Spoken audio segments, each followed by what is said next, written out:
quotidien. Hey guys, welcome back. This is Ben. Today I'm going to show you how to use clipping masks and layer masking. When thinking about masking, think of it like masking tape. You put it down onto a surface and it prevents paint from getting onto layers you don't want painted. You'd never dream about painting a house or a car without masking first. And it's a technique that's considered non-destructive art because you're not damaging anything underneath. So let's get started. You're going to start by putting down a new layer and painting whatever you want your base shape to be.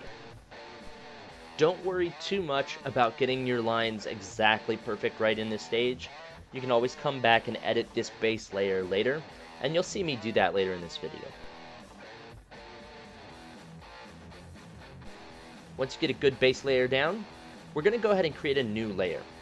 When you create this new layer, pay attention because there's a small checkbox that says use previous layers to create clipping mask.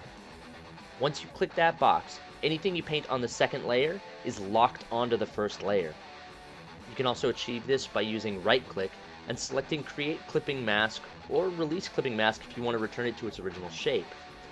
You can have multiple layers that are locked onto a single layer, and each one will take the shape of the original base layer. If you ever want to change the shape of your image, it's easy. You just click on the base layer and you can paint and erase.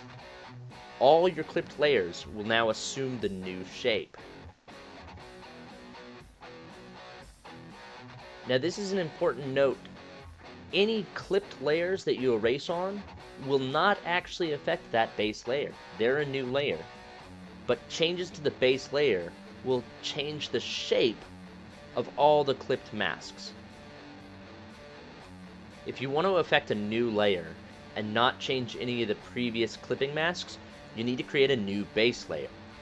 I do it here with the pupils, creating new clipping masks on top of a new base layer.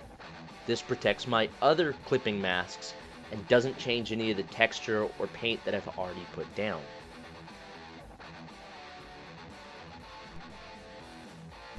It's important to note that if you want to use that second base layer as a clipping mask on the first base layer, you would have to merge down any clipping masks you've applied to that second base layer. You'll see me do it here with the pupils as well. I merge them down, and then I set it as a clipping mask. Let's move on to mask layers. Here you're going to paint a regular layer. The only difference is down at the bottom of the layer levels, there's a small icon with a box with a circle in it. You're going to click on this and it creates a new layer to the right of the layer you just painted.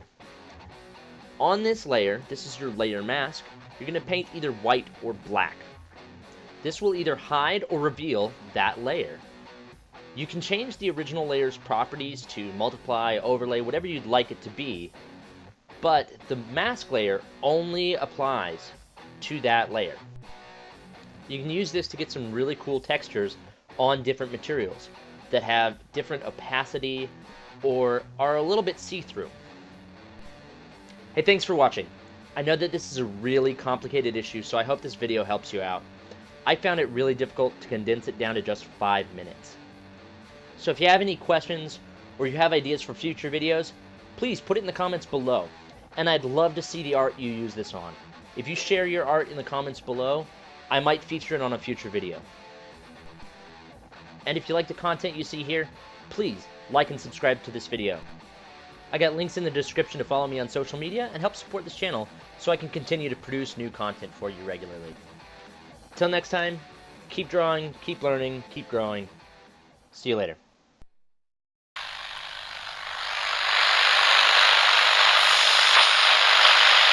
Dans notre quotidien.